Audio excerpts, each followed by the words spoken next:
जय हिंद। मैं मेघा परमार, मध्य प्रदेश की फर्स्ट वुमन जिसने दुनिया की सबसे ऊंची चोटी माउंट एवरेस्ट को फतह किया है। साथ ही मैंने 7 महाद्वीप में से 4 महाद्वीप के सबसे ऊंचे पर्वतों को भी फतह किया है।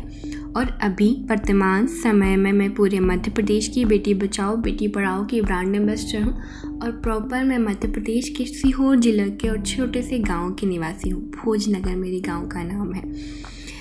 जब हम माउंट एवरेस्ट शब्द सुनते हैं तो हमारे मन में कई सारे ख्यालात एक के बाद एक आने लग जाते हैं कि आखिर ऐसा क्या तिलिस्म है दुनिया की सबसे ऊंची चोटी पर कि ये सपना दुनिया के लाखों करोड़ों लोगों का है, पर उंगली पर गिने जाने वाले चंद लोग ही इसे पूरा कर पाते हैं। आखिर वहाँ से कैसा दिखता होगा, कैसा अनुभव होता होगा, कितनी सारी कठिनाइयाँ हैं कि कई सारे लोगों की जान तक चली जाती है। तो मैं आज आपको अपने साथ अपने अनुभवों से मैंने क्या महसूस किया था, क्या क्या देखा था, एवरेस्ट के सफ़र में मेरे साथ साथ क्या क्या घटा था, हर एक किस्से का जिक्र करूँगी आपके साथ। तो आप बने रहिएगा मेरे साथ। तो आज आपको सीधा हम लेकर चलते हैं दुनिया की सबसे ऊंची चोटी पर, माउंट एवरेस्ट के टॉप पर। और उसका सफ़र जो शुरू होता है वो शुरू होता है 17 मई 2019 की सुबह से। जब मैं सुबह जागी थी तो मैं अपने टेंट में थी। मैंने जैसे ही अंगड़ाई ली और जब मैं टेंट से बाहर निकली तो मेरे सामने मेरा सपना माउंट एवरेस्ट था। मैंने उसे गहरी सांस लेते हुए देखा, निहारा, और मेरे मन के अंदर अचानक चलने लगा कि आज वो दिन आ ही गया जब मुझे अपने सपने को अब हकीकत में बदलना है। आज शाम मुझे एवरेस्ट फ़तह करने के लिए निकलना था। उसी रात की शाम को मुझे माउंट एवरेस्ट को फ़तह करने के लिए निकलना था।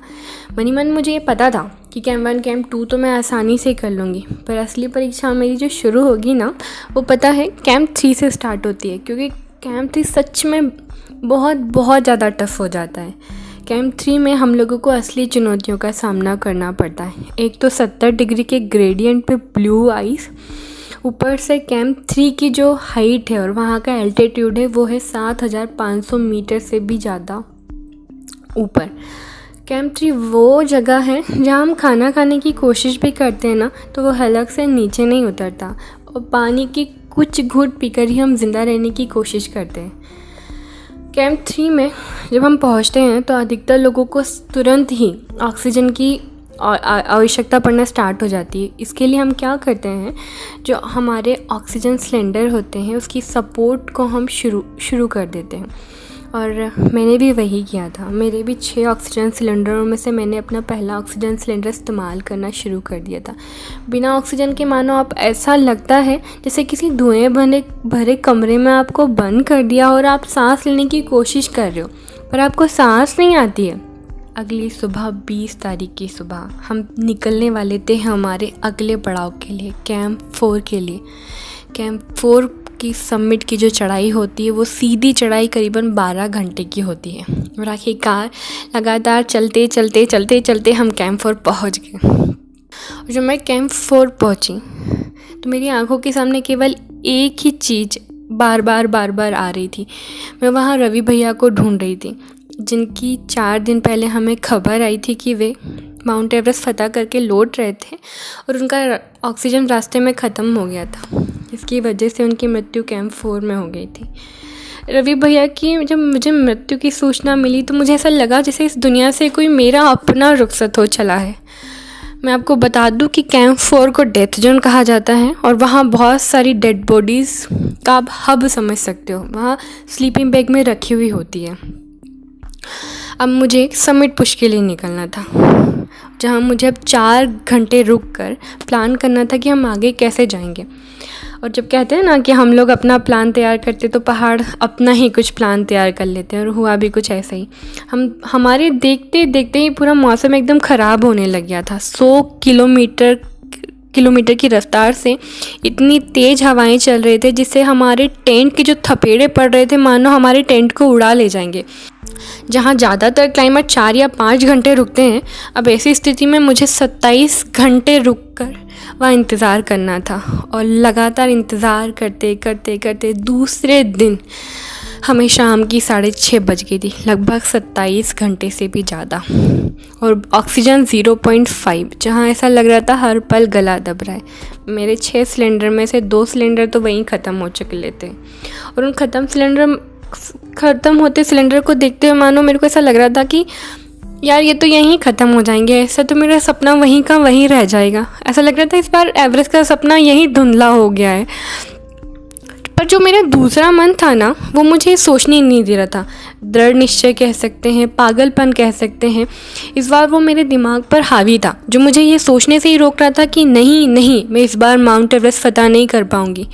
मानो लग रहा था ये माउंट एवरेस्ट जो खड़ा है वो मेरे लिए ही है। प्रकृति ने इसको तराशा ही है कि मैं मेघा परमार इसकी चोटी पर खड़े होकर देश का तिरंगा लहरा सकूं। और आखिरकार 21 तारीख की शाम 7 बजे हम कैंप 4 को छोड़कर समिट के लिए निकल पड़े। कैंप 4 छोड़े अब हमें 7 घंटे हो चुके थे, और पर्वत की चोटी हमें साफ दिखाई दे रही थी, एकदम साफ, बिल्कुल करीब से। पिछले 48 घंटे से मेरे हलक में पानी की एक बूंद भी नसीब नहीं हुई थी। पता नहीं वो कौन सी शक्ति थी कि वो मुझे अपने लक्ष्य की तरफ लगातार बढ़ाई जा रही थी। मैं कभी कभी सोचती हूँ ना कि ये कैसे हो रहा था, कैसे मैं चल पा रही थी बाबा। मतलब इतना थकने के बाद, 18 घंटे की क्लाइंबिंग के बाद, पानी नहीं मिल रहा है, कुछ नहीं मिल रहा है, सब विषम परिस्थितियाँ, ऐसी क्या शक्ति है जो मुझे आगे बढ़ाई जा रही थी। जैसे कि इस बार मुझ कठपुतली की डोज उस ऊपर वाले भगवान ने संजोई है। मुझे महसूस हुआ जब मैं धीरे धीरे धीरे धीरे चलते हुए एकदम चोटी के ऊपर खड़ी थी, और जब मैं वहाँ अपने आप को महसूस कर रही थी तो ऐसा लगा कि मैं वहाँ अकेली नहीं हूँ। मैं अपने साथ अपने गांव की सभी लड़कियों का हाथ पकड़े हुए शिखर पर खड़ी हूँ। हमें भारतीय होने की जो फीलिंग और गर्व वाली फीलिंग होती है जब आप टॉप ऑफ द वर्ल्ड पे खड़े होते हैं, और जैसे इतनी तेज़ हवाओं के बावजूद धीरे से फ्लैग निकालते हैं और एक पिक्चर क्लिक करते हैं। मैं आपको बताना चाहूँगी, जब आप टॉप पे खड़े होते हो तो दुनिया के सारे माउंटेन्स आपको एकदम छोटे छोटे से नज़र आते हैं, एकदम छोटे छोटे से। आपने हमेशा पढ़ा होगा किताबों में कि दुनिया गोल है, दुनिया गोल है, पर जब हम वहाँ पहुँचते हैं ना, वहाँ एक कर्व सा बनता है जहाँ हमें पता चलता है हाँ सच में दुनिया गोल है। और आपने इंद्रधनुष केवल छोटा सा 7 रंग का यहाँ देखा होगा। मैं भोर के समय गई थी, सुबह 5 बजे 22 मई 2019 को। तो जब मैं भोर के समय पहुँची थी तो वहाँ पूरा आसमान एकदम सतरंगी सा था, एकदम सतरंगी सा। इंद्रधनुष के सारे रंग दिख रहे थे, और मेरे अंदर एक ही फीलिंग आ रही थी, और एक ही गाना याद आ रहा था, आज मैं ऊपर आसमान नीचे, इससे ऊपर आसमान है या भगवान है। और मेरा जी ऐसा कर रहा था कि मैं ना चिल्ला चिल्ला के सबको बताऊं कि मैं माउंट एवरेस्ट टॉप पे हूँ, मैं दुनिया की सबसे ऊंची चोटी पे हूँ। अपने मम्मी पापा को, सभी लोगों को। हमारे पहाड़ों में कहा जाता है कि जितना ज़रूरी पहाड़ के शिखर पे पहुँचना इम्पॉर्टेंट है, उससे कहीं गुना इम्पॉर्टेंट है सकुशल आपको बेस कैंप में वापस आना। तभी आपका समिट सक्सेसफुल माना जाता है। तो अगले भाग में मैं आपको बताऊंगी अपने वापसी की कहानी, उसकी चुनौतियाँ, उसकी कठिनाइयाँ। तो बने रहिएगा आप मेरे साथ माइक पर, और मैं आशा करती हूँ आप सब मुझसे जुड़े रहेंगे। तो मिलते हैं अगले भाग में किसी नए किस्से के साथ। जय हिंद, जय भारत, धन्यवाद। और मैं आपकी दोस्त मेघा परमार।